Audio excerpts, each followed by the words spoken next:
No coração de um dos maiores mistérios da fé cristã, reside uma pergunta que ecoa através dos séculos, desafiando a compreensão e instigando a alma. Para onde foi Jesus nos 3 dias entre sua morte e ressurreição? A crucificação, o sepultamento, a dor indizível de seus seguidores e então o silêncio. Um vazio de tempo, um abismo de incerteza que a Bíblia, a princípio, parece velar.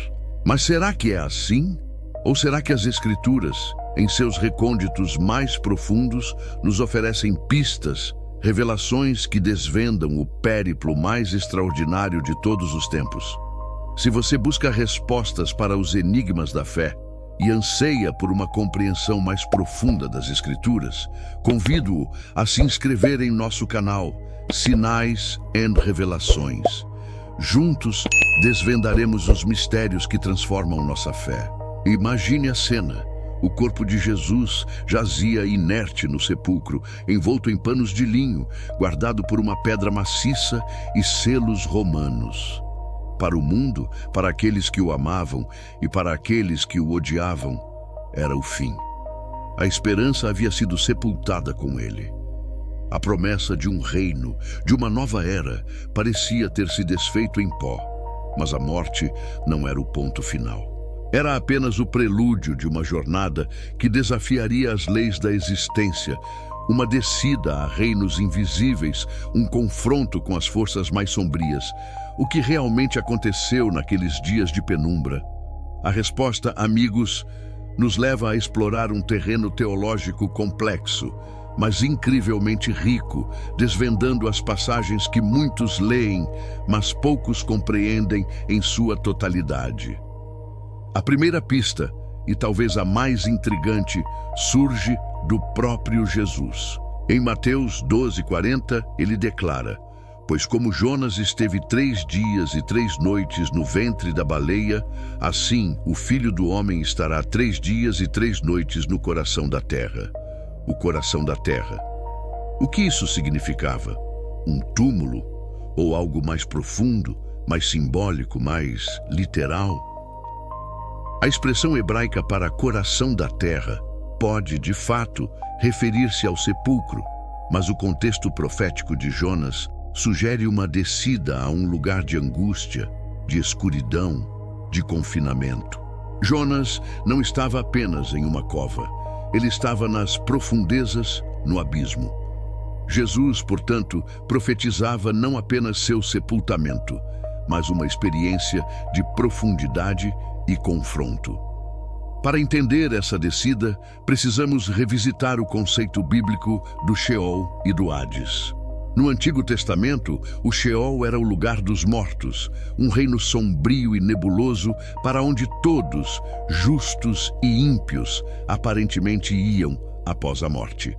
Não era o inferno eterno como o conhecemos hoje, mas um estado de existência pós-morte, um lugar de espera. No Novo Testamento, o termo grego Hades é frequentemente usado para traduzir Sheol, mantendo essa conotação de reino dos mortos. No entanto, o Hades é frequentemente descrito com divisões. Lembram-se da parábola do rico e Lázaro em Lucas 16? Ali, Jesus descreve um lugar de tormento para o rico e um lugar de consolo, o seio de Abraão para Lázaro. Havia um grande abismo entre eles, intransponível. Isso sugere que o Hades não era um lugar homogêneo, mas possuía compartimentos distintos. É nesse contexto que a descida de Jesus ganha contornos mais nítidos. Pedro, em sua primeira epístola, nos oferece uma das passagens mais enigmáticas e reveladoras. Em 1 Pedro 3:18-20, lemos: "Porque também Cristo padeceu uma vez pelos pecados, o justo pelos injustos, para levar-nos a Deus, mortificado, na verdade, na carne, mas vivificado pelo Espírito, no qual também foi, e pregou aos espíritos em prisão, os quais noutro tempo foram rebeldes, quando a longanimidade de Deus esperava nos dias de Noé, enquanto se preparava a arca, na qual poucas, isto é, 8 almas se salvaram pela água. Pregou aos espíritos em prisão." A frase ressoa com um eco de mistério. Quem eram esses espíritos em prisão e o que Jesus lhes pregou? A interpretação dessa passagem tem sido objeto de intenso debate teológico por séculos. Alguns sugerem que Jesus pregou uma mensagem de condenação, anunciando sua vitória sobre o pecado e a morte. Outros creem que foi uma proclamação de libertação, uma oportunidade final de arrependimento. No entanto, a passagem especifica que eram espíritos que foram rebeldes nos dias de Noé. Isso nos remete a Gênesis 6, onde lemos sobre os filhos de Deus que se uniram às filhas dos homens, gerando os nefilins, e a grande iniquidade que levou ao dilúvio. Muitos teólogos acreditam que esses filhos de Deus eram anjos caídos que transgrediram os limites divinos, sendo aprisionados por seu pecado. Se essa interpretação estiver correta, Jesus não estava pregando aos mortos humanos em geral, mas a seres angélicos caídos, aprisionados por sua desobediência. Sua mensagem, então, não seria de salvação, mas de proclamação de vitória. Ele desceu não para oferecer uma segunda chance àqueles que já haviam rejeitado a Deus em vida, mas para demonstrar sua soberania e autoridade sobre todas as esferas da existência, inclusive sobre os poderes das trevas e os reinos espirituais caídos. Era um desfile triunfal, uma declaração de que nem mesmo a morte ou as prisões espirituais poderiam detê-lo. Mas há mais. Efésios 4, 8, 10 complementa essa visão. Por isso diz: subindo ao alto, levou cativo o cativeiro e deu dons aos homens. Ora, isto, ele subiu, que é, senão que também antes tinha descido às partes mais baixas da terra? Aquele que desceu é também o mesmo que subiu muito acima de todos os céus, para cumprir todas as coisas, as partes mais baixas da terra. Novamente, a imagem de uma descida profunda, além do sepulcro físico. As partes mais baixas da terra não são meramente o túmulo, mas uma referência ao Hades, o reino dos mortos. E o que ele fez lá? Levou cativo o cativeiro. Essa é uma imagem poderosa de libertação. Jesus, ao descer, confrontou e desarmou as potestades e principados que detinham o poder sobre a morte e o pecado. Antes de Cristo, o Hades era um lugar que continha tanto os justos quanto os injustos. Os justos, no seio de Abraão, esperavam a redenção. Os injustos, no lugar de tormento, aguardavam o juízo final. Quando Jesus desceu, ele não apenas pregou sua vitória aos espíritos em prisão, mas também, segundo muitos estudiosos, libertou os justos que estavam no seio de Abraão. Ele os levou consigo para o céu, abrindo o caminho para que, a partir de então, os crentes falecidos fossem imediatamente para a presença do Senhor. Essa é a essência do levou cativo o cativeiro. Ele abriu as portas da prisão para aqueles que esperavam a redenção. A descida de Jesus ao Hades, portanto, não foi um ato de purificação ou sofrimento adicional. Ele já havia sofrido o suficiente na cruz. Foi um ato de conquista. Ele desceu para despojar o inimigo de suas chaves. Apocalipse 1:18 nos revela a magnitude desse triunfo. Eu sou aquele que vive, estive morto, mas eis que estou vivo para todo o sempre, e tenho as chaves da morte e do Hades. As chaves, o símbolo máximo de autoridade e poder. Jesus não apenas ressuscitou, ele o fez com autoridade sobre a morte e o reino dos mortos. Ele tomou as chaves que Satanás havia usurpado ou possuía e as reivindicou para si. Essa verdade transforma nossa percepção da morte. Para o crente, a morte não é mais o fim, nem uma descida a um lugar de espera incerta. É a passagem imediata para a presença do Senhor. O seio de Abraão já não é necessário. O caminho para o Pai foi aberto.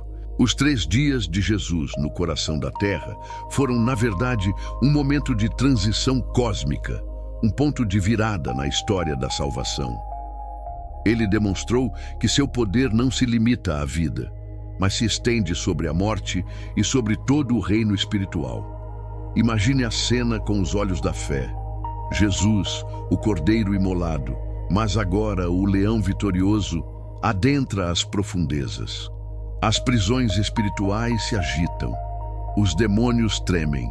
Os anjos caídos, que por milênios se vangloriaram de sua rebelião, veem sua condenação selada. E os justos, que aguardavam com fé a promessa, veem a luz do Salvador em meio à escuridão. Não foi um período de passividade, mas de ação divina, de soberania manifesta. A descida de Jesus ao Hades é um pilar fundamental da nossa fé, embora muitas vezes seja um dos menos compreendidos. Ela nos assegura que Jesus é Senhor de tudo, do céu, da terra e de debaixo da terra. Ele não apenas venceu a morte na ressurreição, mas desarmou o poder da morte e do Hades em sua própria morada. Essa é uma verdade que deve encher nossos corações de esperança e coragem. Não há lugar para onde possamos ir que esteja além do alcance de sua soberania. Não há poder que ele não tenha subjugado. A jornada de Jesus, naqueles 3 dias, ecoa em nossas próprias vidas. Quantas vezes nos encontramos em corações da terra, metafóricos, em vales de sombra, em momentos de desespero, quando tudo parece perdido e a esperança se esvai? A história de Jesus nos lembra que mesmo na mais profunda escuridão, a luz da vitória já foi acesa. Mesmo quando a vida nos prega peças e nos arrasta para o que parece ser o fim, há um propósito maior, uma soberania que opera além da nossa compreensão imediata. Sua descida e posterior ascensão são um testemunho de que Deus cumpre suas promessas, mesmo quando parecem impossíveis. A morte não tem a última palavra. O sofrimento não é o destino final. E a escuridão é apenas um prelúdio para a aurora. A mensagem de Jesus aos espíritos em prisão e sua libertação dos cativos no Hades são um lembrete vívido do seu poder redentor e de sua autoridade inquestionável. Ele não é apenas um salvador que morre por nós. Ele é um conquistador que desce aos reinos mais sombrios para garantir nossa libertação completa. Portanto, quando a dúvida tentar se infiltrar, quando a escuridão da vida parecer nos engolir, lembremo-nos do que Jesus fez naqueles 3 dias. Ele não ficou inerte no túmulo. Ele agiu, ele conquistou, ele triunfou. E ao fazer isso, ele garantiu que nossa esperança não é vã, que nossa fé tem um fundamento inabalável. A verdade é que a descida de Jesus ao Hades não é apenas um detalhe teológico. É uma fonte de profunda consolação e poder para cada um de nós. Ela nos assegura que nosso Salvador conhece as profundezas do sofrimento, as garras da morte e a escuridão do abismo. E ele as venceu. Ele não é um Deus distante, alheio às nossas lutas, mas aquele que penetrou nos reinos mais sombrios para nos resgatar. A história de Jesus naqueles 3 dias é um lembrete potente de que a vitória de Deus é completa. Não há canto do universo, visível ou invisível, que não esteja sob sua soberania. E essa é uma verdade que transforma, que nos dá força, que nos enche de esperança. Se este vídeo tocou seu coração e despertou sua curiosidade para mergulhar ainda mais fundo nos mistérios da Palavra de Deus, não hesite. Inscreva-se em Sinais ou Revelações. Ative o sininho para não perder nenhuma de nossas novas revelações. Compartilhe este conteúdo com alguém que precisa ouvir essa verdade. Deixe seu comentário e nos diga o que você pensa sobre a jornada de Jesus naqueles 3 dias. Juntos, continuaremos a desvendar os sinais e as revelações que nos preparam para os tempos que virão. Que a graça e o conhecimento de nosso Senhor Jesus Cristo estejam com você.